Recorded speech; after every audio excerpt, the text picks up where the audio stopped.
and the doldrums, and to reconnect and with ecosystems, and to be a brilliant part of a series of solutions to nurture better wellness for our planet. Do you ever find them overwhelmed, the young people you work with? That's a curious question. I find that sometimes they are distracted by sort of the shiny stuff that that takes them away from the hard work and the long haul, and I think of that as really them being overwhelmed but not being able to necessarily articulate that. But for the most part, I find that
Kia ora, good afternoon everybody. We're going to begin today with myself and Minister Woods in her capacity as Minister of Energy to make a few comments around the announcement this morning by Rio Tinto with respect to the Tiwai Point aluminium smelter, and then take any questions you've got on that, and then I will then be replaced on the podium by the much better looking Air Commodore Webb. So obviously today is a very tough day for the people of Southland. And for the Southland economy. We know that this will be a blow to Southlanders. Tiwai Point has been very much part of the Southland economy for many years and provides many jobs both directly at the smelter and indirectly in the wider economy. The message I have for the people of Southland today is that the government stands alongside you and with you to start to provide new job opportunities in the region. We know what the strengths of Southland are and we want to build on them. We know that we can do more to extract value from the agricultural sector, from areas like aquaculture and also in manufacturing. This is a very sad day for Southland, but there are also opportunities attached to this, particularly, and Minister Woods can talk about this more, in the area of green hydrogen, or indeed other options for resource or energy intensive businesses such as data centres. There is a certain sense of inevitability about today's announcement. Rio Tinto have been trying to sell Tiwai Point for about 10 years now. In 2013, the then Minister of Finance, Bill English, made very clear to Rio Tinto there would be no further government subsidies. And we as a government have backed what Bill English and John Key had previously said to them. There have been a number of conversations over the last few years with Rio Tinto as to what might be possible, but regrettably they have made this decision today. It is now our job to work with the people of Southland to find the new opportunities, to assist in a just transition for them, and that is the commitment that we make today. Any questions? You've called it an inevitability. Should you have had a support package ready to go for these 1,000 people that are losing their jobs? Well, we've been working with the people of Southland for the last 3 years with a number of different projects, both through the Provincial Growth Fund, but more widely supporting things in the broader aquaculture area where we've established our aquaculture strategy. And just this week, Fit for a Better World, the agriculture plan has been outlined as well. So we'll be working very closely with the people of Southland on this, just as we have over the last few years in terms of what's been possible in terms of Rio Tinto. Minister Woods. So I'm just going to add to that in terms of preparedness for this. As Minister Robertson said, that this is something that is an incredibly sad day for Southland, but it's certainly something that any responsible government has had to look at what we needed to do to prepare for this day. So, for example, we know that we can't fully dispatch Manapori generation out of the area without an upgrade to the grid. So what we have is the Clutha Waitaki upgrade has been approved by Transpower. That's about $100 million. It's already approved. It can be completed in 3 years. But look, we're actively looking to see whether that bottleneck in the grid could be brought forward even further using the recently legislated RMA fast-track process that could actually get that work underway earlier. And we've had a number of people approach us about alternative uses for that very large amount of generation that sits down there in that part of the country. Is the fundamental problem Is the fundamental problem the fact that it's largely owned by Rio Tinto, an overseas company? Well, there's an issue obviously in terms of aluminium as a commodity, and for those that are producers of it, aluminium prices have been going down. In sectors such as aviation, they're not using aluminium in the way that they used to, moving more towards composites there. So I think, as a sector, it has had its struggles, but quite clearly around the world, you can see Rio Tinto is having discussions with other governments that have an echo of what's happening here. From our perspective, there have been discussions going back, as I say, as far as 2013. Government position between our government and Bill English and John Key's government has been exactly the same. We've been working on what might be possible in terms of electricity pricing, but regrettably they have made this decision today. Our job now is to work with the people of Southland on building on their strengths and creating further job opportunities. We'll just come down the front and then to you, Bella. You said that you've stuck by that 2013 commitment not to give further government subsidies, but you must have reconsidered that given the coronavirus impact and that you're giving subsidies right across the economy. But this is really not related to COVID-19. Let's be very frank about that. These issues have been in play for many, many years. As I say, Rio Tinto has been trying to sell Tiwai Point for some time, and the issues they've got are global ones as well, and they're to do with where the aluminium price is. So obviously COVID-19 will have some impact on them, but this was a decision that they've been looking at for many, many years. I mean, it is worth noting that the recently released transmission pricing methodology would result in the smelter paying $10 million less a year from 2023 in their transmission pricing. And then, of course, there is also the very large emissions trading scheme subsidy that the smelter receives of $48 million a year in terms of there being a trade-exposed industry. So there is already significant support that's put into there. Bernard. So, but with COVID-19, surely you looked at the potential costs of another support package versus the potential costs of 2,600 people who were on high-paid jobs now not being able to get them, and also the impact on the current account? Yeah, look, obviously, this is a significant employer in the Southland region, and it's been a part of the New Zealand economy for some time. We make our judgments on where the government best provides its support, both on the short-term situation we face, but also the long-term for the New Zealand economy. And while, as I say, this is a blow for the people of Southland, and I feel for them, we also now need to look to the future, both in terms of other job opportunities in the region, and also, as the Minister is pointing out, the other uses that might be possible for what is about 13% of the electricity generated in New Zealand. What about the other option of giving it a bit more time while you get the hydrogen ready, and while the economy recovers from COVID-19, because it's going to add right on top of the worst. Well, bear in mind there is still a process that Rio Tinto have to go through with removing themselves. They don't get to go tomorrow. There is a process that would see us through towards the latter part of next year before that would happen. They've committed to us to working with us as they go through that process. So it's not like it is happening immediately now while we are in the middle of COVID. But I think it's really important that we take the long-term view here for what is best for New Zealand overall. And as I say, we want to support the people of Southland, but we also have to look at New Zealand as a whole in terms of what is the best use of that energy and what we can best do to support that kind of job growth. And bear in mind, there is also $256 million worth of remediation of the site if there was no longer to be a smelter that would take place. So that's nearly $250 million worth of work that will need to occur on that site, which will take a period of time as well. We'll go to Jess and then back to you. During those discussions between the government and Rio Tinto over the last couple of years, what options were put on the table so that this wasn't an inevitability, and what was the sticking point there? So look, there was a clear understanding that direct subsidies weren't on the table, and that actually isn't something that the smelter was asking for. They were wanting to make some progress around discussions around applying a prudent discount.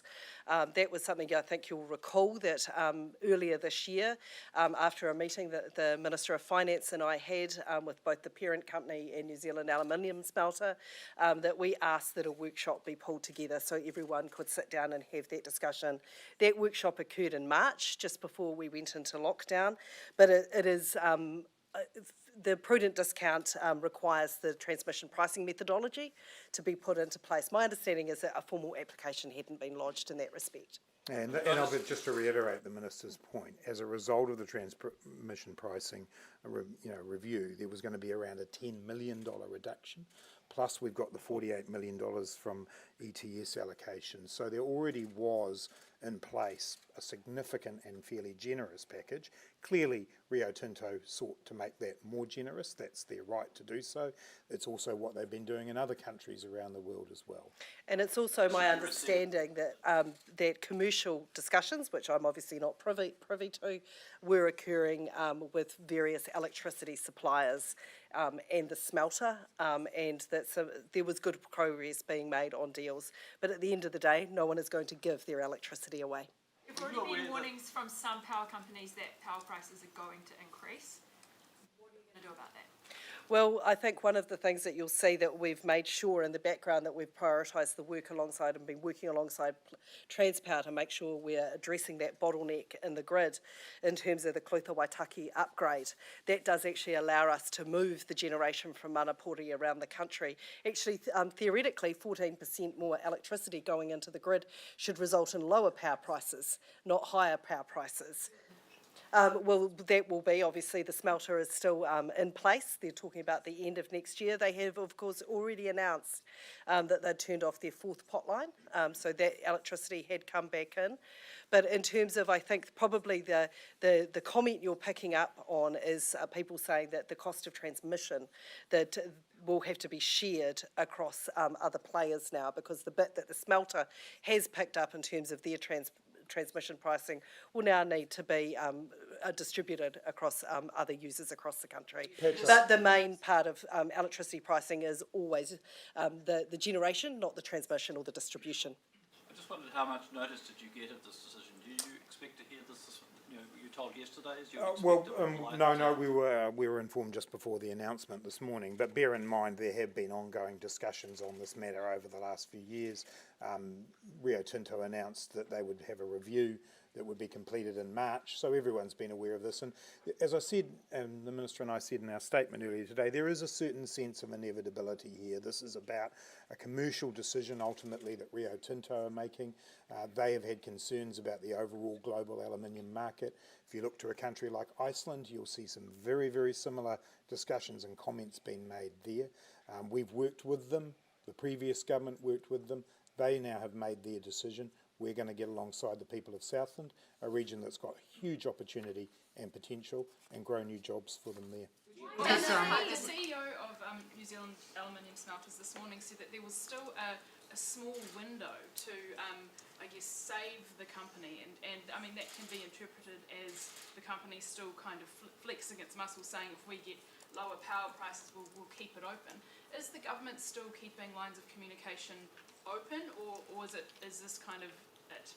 Well, we'll always keep lines of communication open, and they have been open for the last couple of years, but this seems to me to be a pretty definitive statement by the company. Do you see this as an opportunity for New Zealand's electricity and energy use generally to become greener, and maybe the electricity grid to become 100% renewable?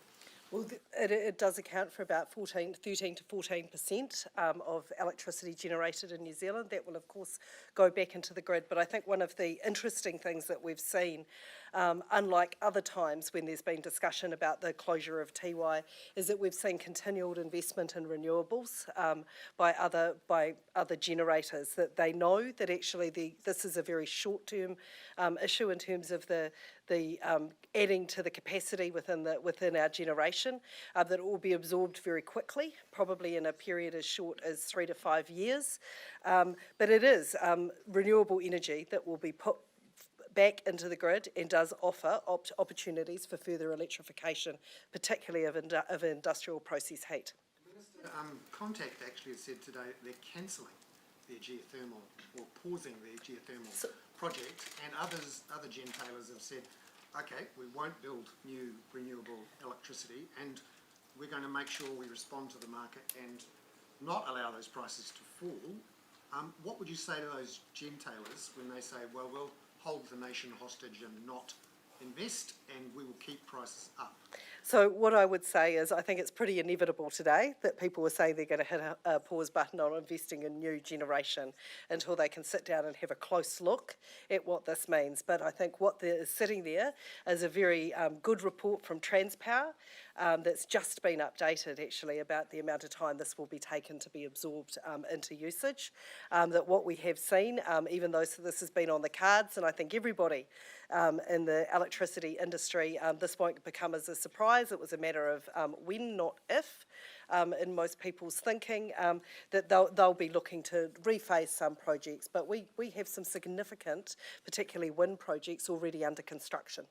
Minister, in your release you said that it's your expectation that Rio Tinto does the clean-up of the site.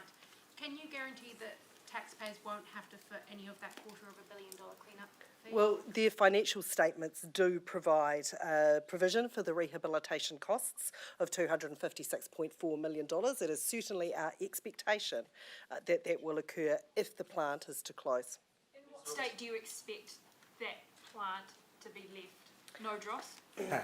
Dross is a separate issue. But yeah, look, absolutely. These are our expectations. Tiwai themselves are very, very well aware of that, and clearly that's something to work through over the next period of time.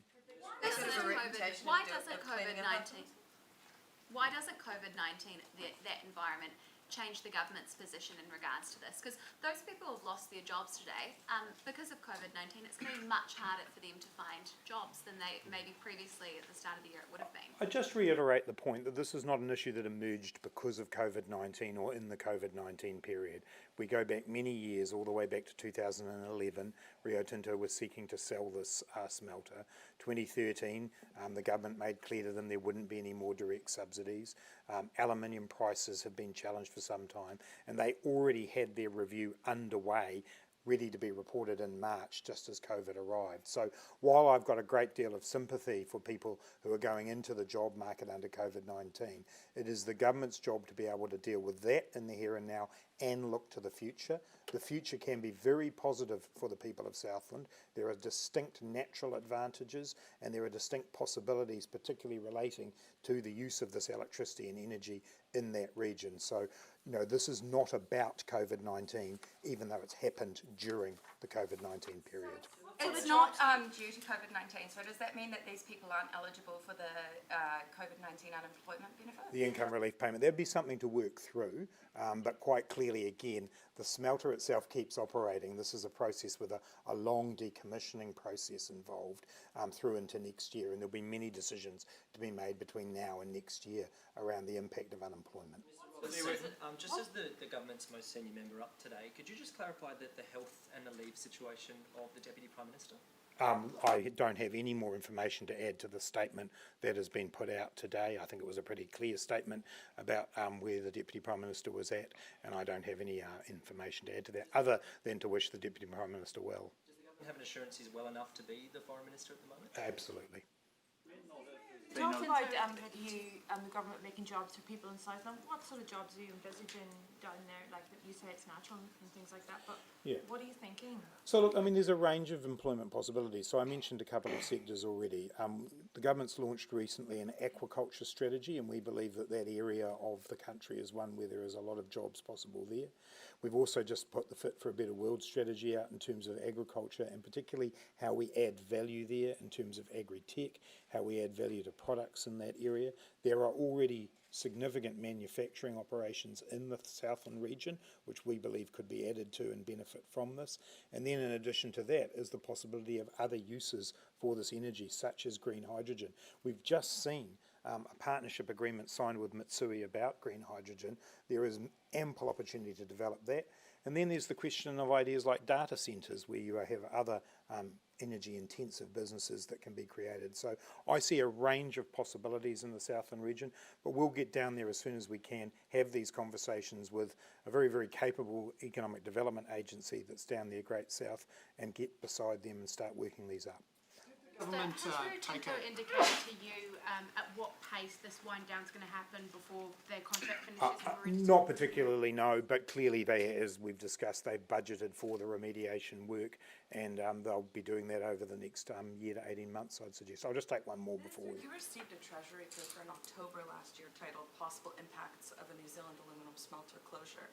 So how have you sought to mitigate some of the impacts that were revealed to you? Look, I've just been answering all of those questions. We've been working both through the Minister's work around how we deal with the transmission from Manapori, but we've also been working with agencies like Great South. They've been beneficiaries of support through the Provincial Growth Fund and the many other issues that I've just dealt with now. The impacts that were revealed in the paper? Well, they're pretty clear today, aren't they, with the job losses that are projected, also the power-related issues that we've been discussing today. It's pretty much all the things we've been talking about. So why didn't they really be trusted to clean up after themselves? Well, this is the expectation we have of them, and I think New Zealanders will. Well, we have to, because that is the expectation we have. We obviously had issues with the dross. That has been resolved to the extent we now have a plan, but we will be working very closely to ensure they meet all of our expectations. So just on the current rates, approximately half of that material should be removed from Mataura by August 2021 under the current contract that's in place. I'll just take Patrick and then give the inevitability factor on the smelter closure is hard to argue with. What about at the other end of the country? How's the Cabinet thinking about the likelihood of the closure of the oil refinery? Yeah, look, again, we...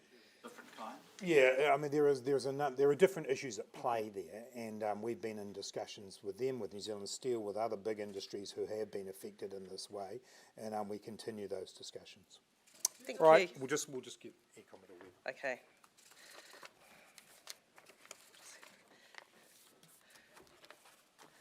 Okay, well, thank you. Now to give an update on managed isolation and quarantine facilities. So over the last 24 hours, the government has sought to further tighten the already strict security arrangements in place in managed isolation facilities in order to prevent any further breakouts.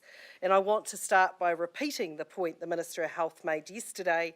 anyone who chooses to break out of these facilities is committing a reckless act of selfishness, and we will come down on them with the full weight of the law. They are putting New Zealanders at risk and undermining our efforts to keep COVID out of the community. Frankly, they don't deserve to join the team of 5 million. While these facilities are not prisons, they do have 24/7 security and fences to keep returning New Zealanders inside. And I want to emphasise that the vast bulk of returnees comply with the rules and cause no problems.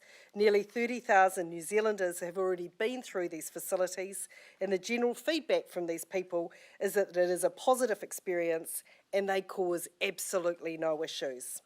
The fact that we have so far avoided any spread in the facilities is a testament to the fact they are generally well run and people are generally well behaved. But the facilities are a snapshot of society, and there will inevitably be the odd problem. We must ensure our security arrangements anticipate the type of behaviour we are seeing from the worst of our returnees. So we are announcing that as of today, there will be a permanent police presence at every managed isolation and quarantine facility in New Zealand 24/7, which Air Commodore Webb will outline the details of shortly. In regard to the process for deciding on early releases from managed isolation facilities in exceptional circumstances, this is work that we have been progressing. We are continuing to build a strengthened process for early releases. We've worked extremely hard over the past couple of weeks to build a safer, stronger exemptions process, and a number of systemic improvements have been made. As you know, people returning to New Zealand must enter managed isolation for 14 days and return a negative COVID-19 test before they can leave into the community. However, there are a small number of exceptional circumstances in which people can apply for an exemption to leave a facility.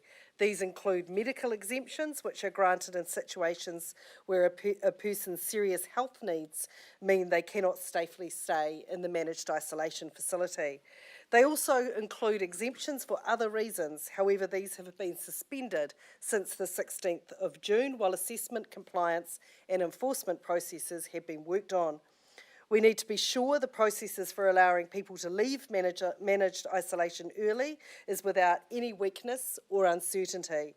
Applicants will need to return a negative COVID-19 test before approval is granted. A COVID-19 exemption compliance team within MB is being established, and a strengthened assessment process is being put in place.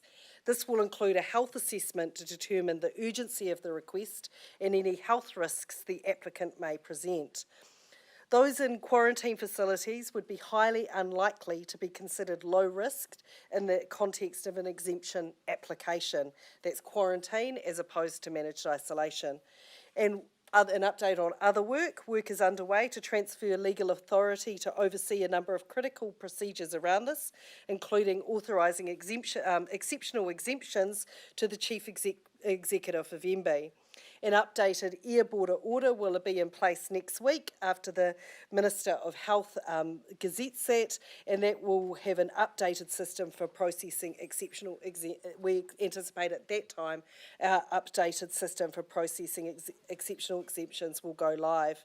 So I'll now hand over to Air Commodore Webb to provide an operational update and the immediate steps taken over the incident with the abscondee from the facility on Tuesday night. Thank you, Minister. As of today, we have seen 27,723 New Zealanders return home and go through managed isolation and quarantine since the 26th of March. There are currently 5,648 people in managed isolation and quarantine. Our current effective capacity is 6,380, and this gives us an excess capacity of 732. Over the next week, we're projecting 2,418 arrivals and 2,762 departures from managed isolation, giving a net reduction of 344 people in managed isolation over those 7 days.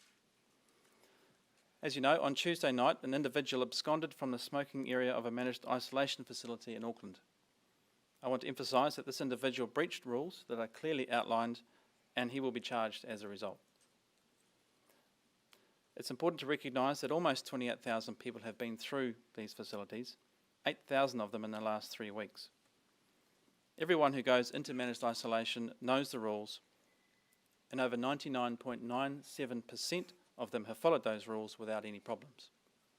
This individual didn't, and there are consequences to that. However, it's also important that we constantly evaluate policy and process settings to make sure they are as effective as possible. We'll never be able to entirely remove the risk of someone making a choice to break the law. This is true in managed isolation just as it is in general society. But our job is to make sure that the law is backed up by as many preventative measures as practical. Yesterday I said that we'd be reviewing our security and police presence at managed isolation facilities. We currently have contracted guards on site 24/7 at every facility. While they do not have powers to detain, they work very closely with site staff and the police to monitor activity and respond to any events. The police have already committed significant resources to support managed isolation and quarantine with dedicated patrols assigned to facilities and a 24/7 presence at a small number of facilities and the Jet Park quarantine facility. Since my update yesterday, the police have agreed to have a uniformed officer on site at each managed isolation facility 24/7. Integrating the New Zealand Police into the on-site security teams will go a long way towards ensuring necessary compliance. In addition to this, we have worked to arrange for a lead security position at each managed isolation facility. This person will be a senior security professional responsible for overseeing the security presence on site and ensuring policies and processes are tight and well understood. We expect to have these people on site in the next 24 to 48 hours. I also discussed yesterday that this individual absconded from a smoking area at the facility, and this prompted us to look at our policy around smoking more generally. There is strong health advice that effectively forcing someone to quit smoking while already in a heightened state of stress is likely to lead to an increase in that stress and aggressive behaviour. We recognise that for a lot of people in these facilities, their return to New Zealand represents a time of dramatic change in their lives, and a part of our job is to make sure that that period of managed isolation is as stress-free as possible. For this reason, banning smoking in these facilities would not be appropriate at this stage.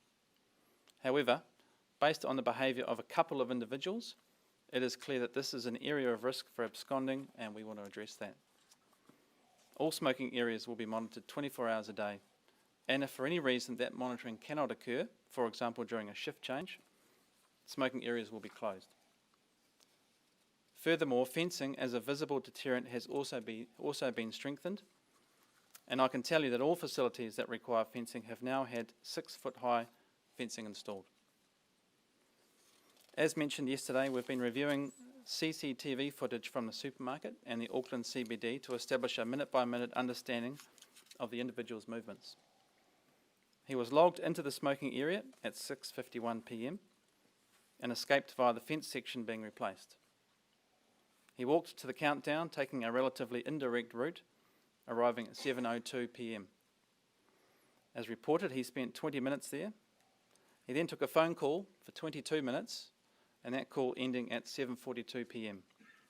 He then took an indirect route back to the hotel, arriving at 7:58 p.m. During this time, he walked along Albert Street, Customs Street East, Queen Street, and Victoria Street West. Back to you, Mr. Thank you very much. We're happy to take any questions. Why is it only now that you're bringing in the police to be at these managed isolation facilities? So we have had police support at the facilities in the form of roving patrols that have been assigned to each facility. Up to this date, there hasn't been a requirement to have 24/7 police presence. Bearing in mind we have NZDF staff, we have security guards, we have hotel staff, and we have health staff on site. What has become clear to us in the last week that we're seeing a number of incidents that mean actually we do need to have the presence of police there with all the powers that go with the police. So why was Countdown Supermarket not immediately closed as soon as they were notified? So in terms of the timeline around Countdown Supermarket, that they were, the police attended the Countdown Supermarket at 9:30 p.m. on Tuesday night with Countdown staff, and at 10:30 approximately, the Countdown staff undertook to wipe down all surfaces, in particular self-service checkout used by the returnee. On Wednesday morning, the head of Health, Safety and Wellbeing for Countdown emailed the Ministry of Health Public Health doctor advising the team that they'd cleaned their area and that and they were then advised that everything that needed to be done had been done. At 7:57 a.m, that Countdown advised that they'd made a decision to close the store and conduct a full clean. So the advice we had was actually that Countdown was not reopening yesterday morning. That was received at 7:57 a.m. But it did reopen, obviously. To close, though, that Countdown made that decision. They weren't instructed by the Ministry of Health. No, they weren't instructed, but there was strong communication between the Ministry of Health, Public Health doctor, who was working with Countdown's head of Health, Safety and Wellbeing, in terms of what should be done and what needed to be done. So while there wasn't an instruction, there was certainly a close working relationship. I don't know if you have anything to add to that. No, nothing else. Okay. No, there was no specific advice from the Ministry of Health to do a full clean the night before then. So in terms of the what happened the night before, that Countdown staff undertook to wipe down the surfaces, in particular the self-service checkouts used by the returnee. So what there has also been is good scrutiny of the CCTV footage of the individual inside the supermarket in terms of where he was in the supermarket. This indicates these were the areas that did need cleaning. You might want to talk some more to the CCTV footage. Thing I'm trying to get to here, because this seems to have been a problem that was pointed out in the review. So in terms of what the Ministry of Health said that night, did they instruct to do a full clean, but only a half clean was done, which is why they ended up having to shut again the next morning? Can you just explain what was actually said and what was done? So the police turned up at Countdown Supermarket after the individual had returned to the Stanford. So this individual returned to the Stanford at 7:58 at 9:30 when when it was ascertained under questioning that he had been at the supermarket. That the police then went to the supermarket and viewed the footage with the Countdown staff. So they looked at where the individual had been within the supermarket, and a decision was made then to undertake to wipe down the surfaces and clean the surfaces that the individual had come into contact with. And that was on the basis of having viewed the CCTV footage. Why didn't they close it down right then?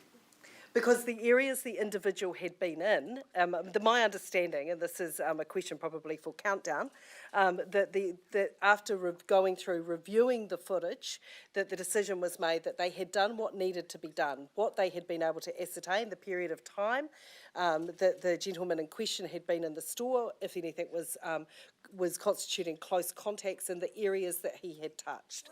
When you say they've done what needed to be done, based on what, Countdown's assessment or Ministry of Health's assessment? So this was my understanding, and we can get more information on this, and you may have some, is that when police attended the Countdown at 9:30, they viewed the footage with Countdown staff. So they did go through.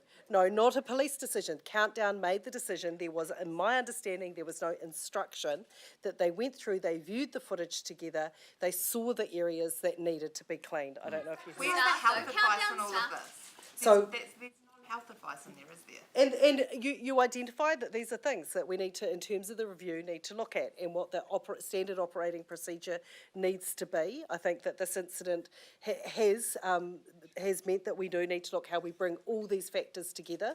What we do know is that there were communications at 7:22 a.m. between Countdown and Health at that point. What you're saying is a massively busy supermarket in the middle of Auckland Central didn't receive any health advice about what to do until the next morning. The timeline I have does not spell that out, but I cannot categorically say there was no health advice that night. Can you explain that at all, I think there's been close communication between Health, the Countdown and the police and the facility. So as you can see, there's multiple agencies working together to make sure that the right information is being passed. When the details came to light the public health doctor advice, contacted the Countdown supermarket and observed, based on the CCTV footage that they'd been able to view, that the risk assessments were low. The supermarket had been closed at that point, and the cleaning was done to the satisfaction of the Countdown management. Do police have adequate resources to be doing this? How much is it going to cost, and whose budget is it going to come out of? As we know, police have been involved, throughout in the support through the roving patrols and their on-site presence. They understand that this is a critical all of New Zealand response requirement, just like any other agency that need to step forward and help, such as the Defence Force and many, many others. There will be aspects that the police need to determine about their own prioritisation of effort, and the Commissioner is certainly looking into that with his own staffing requirements. He understands the criticality of ensuring that our borders are secure, and that managed isolations as a key feature of that are secure, and so he'll be working that through. But to be very clear, that every police officer that needs to be assigned to police these facilities now would have otherwise been doing something else. Also, every nurse that is assigned to these facilities would have been doing something else, and that is exactly why we are looking to make sure that these managed isolation facilities are just that, managed. So does this stretch police budget, or is it going to come out of the separate COVID budget? Oh, they're discussions that will need to be had. Not once we've had. Our priority is making sure that we are keeping these facilities safe. Yesterday, Air Commodore Webb and I met with the Commissioner of Police and with the Minister of Police. We had a discussion. I'm sure those details will be worked through. But the number one priority for us all is making sure that we have the right resource in place to keep these managed isolation facilities safe. Especially any concern expressed by police or Police Commissioner specifically that there was not enough police resource to be at the managed isolation facilities? Look, no, but I mean, everybody knows that when you redeploy resource from one area to another, that you are doing just that, redeploying resource. It's not being used in another area. So he rightly pointed out that that would mean that staff needed to be taken off other duties, just as the DHBs have rightly been pointing out that nursing staff need to be redeployed when they're put into these facilities, likewise NZDF. But he knows how important this is to New Zealand in keeping us safe. In Melbourne, Sorry, Jenna. Sorry, I'm not specifically talking about your meeting yesterday. Have the police at any point during COVID told you they don't have enough staff to manage those isolation facilities? Well, certainly that's not something that I've been told, and I do point to the growth in police numbers under this government. In Melbourne, the security guards seem to have been a weak link in allowing COVID back out into the community. Has that been factoring into your thinking and bringing the police in here? Look, I just want to be really clear. The man who absconded from the facility on Tuesday night broke the law. And I do want to actually thank all the people in our managed isolation facilities who are working incredibly hard to keep those places safe. That we have not seen any evidence that any of our staff are doing anything less than what we are asking of them. What we have is a group of people who are prepared to break the law. The reason the police are being brought in is that the behaviour we are seeing now means that actually having an on-site police officer means that the powers that go with that uniform are there on site. The power to arrest, the power to detain, the power to stop people. Security guards only have limited abilities to deal with the situation. What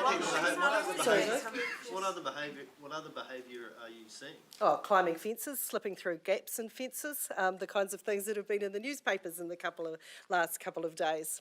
No, they're the ones of most concern to us, is where people are leaving facilities when they should not be. This is a strong line of defence to keep New Zealanders safe.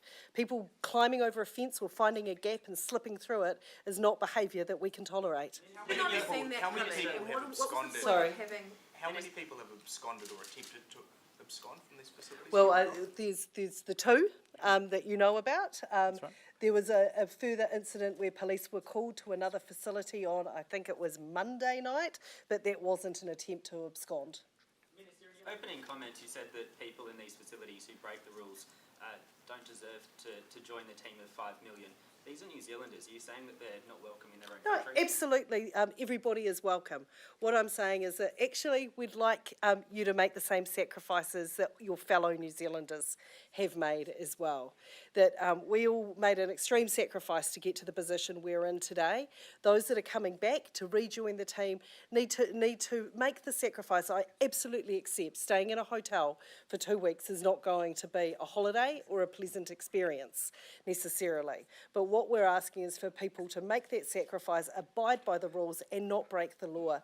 When people are breaking the law, that actually we're seeing that you're not doing your bit to rejoin the team of 5 million. So can you just clarify, Sorry. At 9:30 police arrived on Tuesday night. What time did the countdown then close? Between 9:30 and 10 p.m. is our understanding. We've seen the receipt of someone just before 10 o'clock, 9:59, a transaction at that PM countdown. or the following morning. Okay. At 9:59 p.m. on the Tuesday night. So, and it was open, there were police cars outside, but the self-checkout was open. Can you explain that? As I said, the advice we have is it was closed between 9:30 and 10 p.m. So, perhaps 10 p.m. is the closest answer.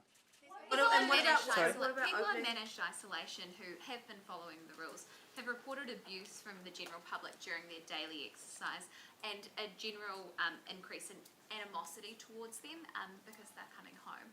What's your response to that? Oh, look, exactly the point that Air Commodore Webb made is that the vast majority, 99-point-something% of people, are coming home and making that sacrifice and playing their part to preserve New Zealand's position that we're in and to protect their fellow New Zealanders. These are New Zealanders coming home. They've probably been in some pretty scary places in the world, some of them, in terms of what's been happening around them. We need to welcome these people. They are coming home and they deserve our love and our support. But I think the public also rightly has a right to expect that everybody in those facilities is following the rules and not breaking the law. And the vast majority are doing just that. Just further to that question. We visited 8 of these facilities, and just again to reinforce the point that the vast majority of people are doing absolutely the right thing, and again to emphasise the point that the staff on site work incredibly hard to do what's asked of them, and these aren't people who are trained to do this on a routine basis. When we had facilities in the Central Business District in Auckland, and we had those areas where we needed to set aside exercise as a fundamental human right, we should remember that we were at level 4 settings in and outside of these facilities, and actually what we've seen is the really growing asymmetry between a level 1 society across the rest of the nation and the level 4 inside these facilities. So it's actually the friction that gets developed between those two different behavioural settings is one of the hardest parts to manage. So we have terminated those exercise areas in the central part of Auckland as a result of things being basically unfair for those people having to exercise in that area. Some hotels, and a selection of them, mean that we need to move people away from there to exercise, and we have set up specific areas away from the general population to allow that to happen safely and with the necessary protections around those people. Countdown was open briefly by mistake. How was that able to happen given the confusion from the night before? Look, that's a question for Countdown. I've read you out a timeline of the communications that we received. An email at 7:57 a.m. yesterday. Well, the head of Health, Safety and Wellbeing for Countdown emailed the Ministry of Health Public Health doctor advising that the decision had been made to close the store and conduct a full clean. That's the advice we were operating on. Anything around whether or not they were opening is a question for Countdown. Opens at 7. Was it open from 7 till 7:57? Oh, look, communication started at 7:22 between those two people.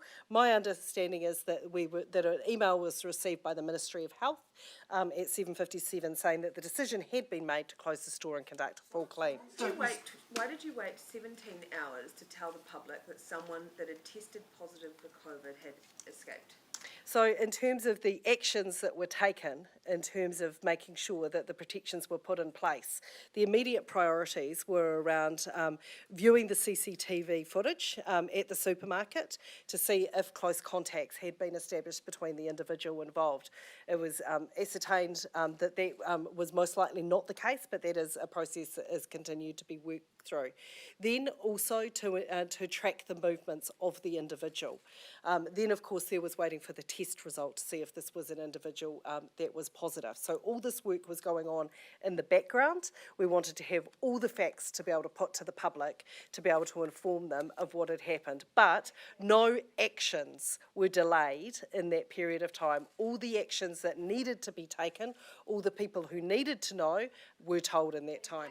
Are you happy? Sorry? Are you happy and 100% confident with how that situation with Countdown has played out? Would you be happy for it to happen again? No, look, I think it's fair to say. I mean, these abscondees are a new phenomenon. This is the second one we've had. I think conversations that Air Commodore Webb and I have had is that there's a need to put some standard operating procedures in place around what happens down to the minute around these situations. We will take every one of these as a learning experience to make sure that we're absolutely getting it right, because getting this right is so important to create that strong line of defence for New Zealanders and to keep them safe. So that is work that we will continue to assess and review. Are you happy with the community? Minister, it's still not clear whether the Ministry of Health advised or told Countdown to shut the store. Well, no, I think I answered that and said that the advice we have, the conversations that were had with the supermarket on Tuesday evening, is that there was a joint review between police and the Countdown to ascertain what areas the abscondee had been in, what areas needed to be cleaned, but there was not an instruction to close, is my understanding. But we will put that question to the Ministry of Health.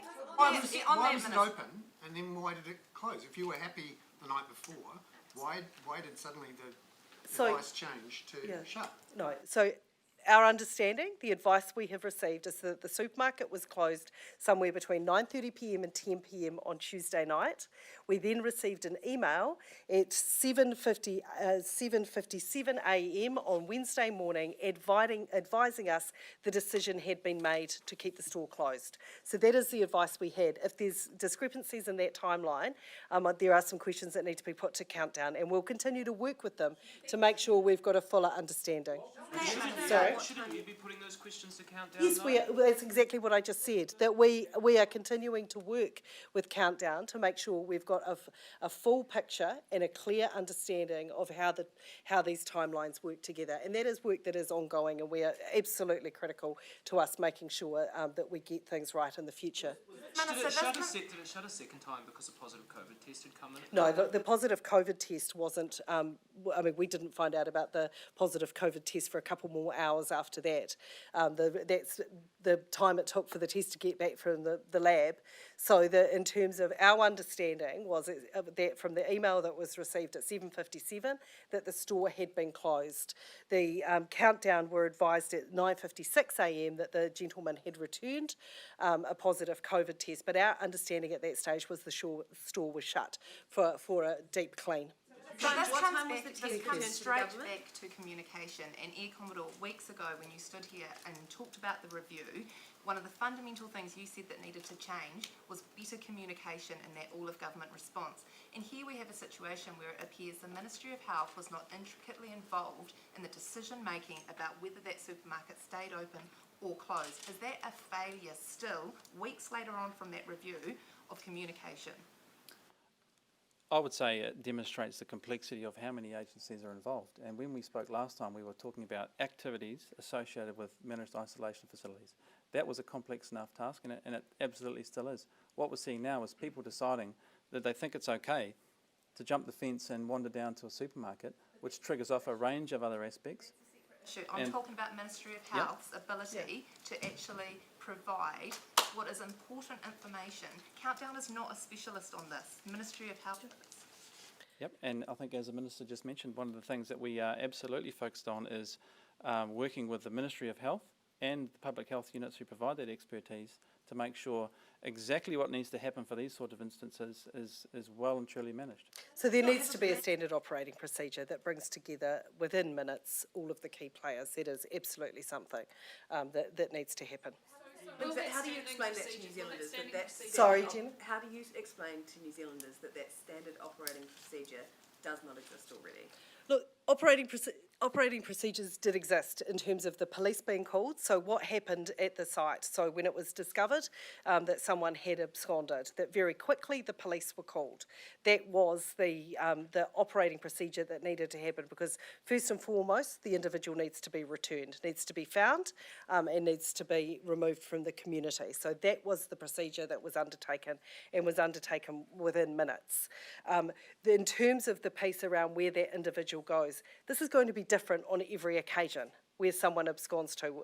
We saw the abscondee on the weekend didn't actually enter any place. This is the second time that we've had an absconding situation. We cannot anticipate every scenario that is going to happen or every place they might enter.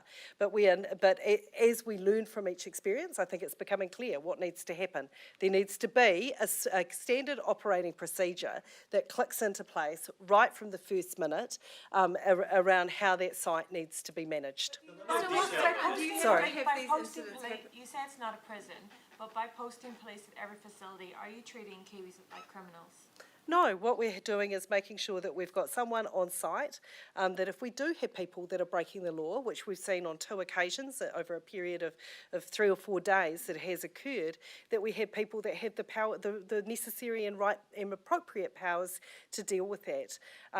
We are in a situation where we are taking this extremely seriously. We need to protect New Zealanders. We need to maintain this strong line of defence, and making sure that we've got the right abilities to deal with situations as they arrive on the site is absolutely critical. In terms of the new procedures, do you accept that from now on, if someone who might have COVID, someone at risk of having COVID, enters a premise of any type, that needs to close?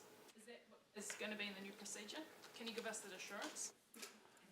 That's exactly why we need to work through and make sure we've got the right settings with health. We don't want to overreact. We're reliant upon the expertise of those health officials to provide that information, and that's what we'll do. We'll work with them to determine that. But while that is being determined, I think it would be our preference that we don't have people entering that situation. But we'll continue to work through that. In terms of the level of detail that you've released today and yesterday on this man, you haven't really done that in the past. Are you going to be doing that in the future with abscondees? And have you done that because he tested positive?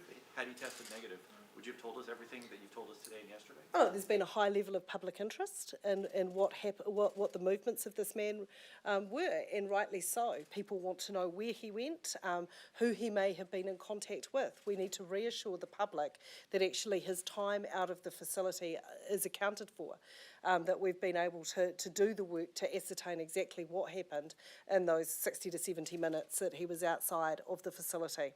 And you'll continue to do that going forward? We will continue to absolutely trace where anyone who absconds from a facility or escapes from a facility, where they go and what they do. Now, I have a plane to catch, so we'll take one more question. You mentioned police were called out to a different incident on Monday. What was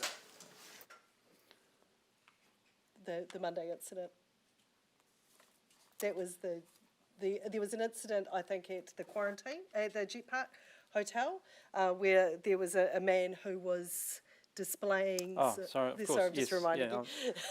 We've been working the last 24 hours on... we had a returnee who had a behaviour which required the police to be called. He had a mental health issue. The on-site staff did a great job of calming him, getting him back to his room. But that escalated once again, so again those procedures were followed. He was called, the police were called, and he was dealt with by the police after that. Hang on, no. Do you know anything about a person in Malaysia who has tested positive who had travelled from New Zealand? There's been reports of that. No, that's not something I have any information about. Thank you very much, everybody.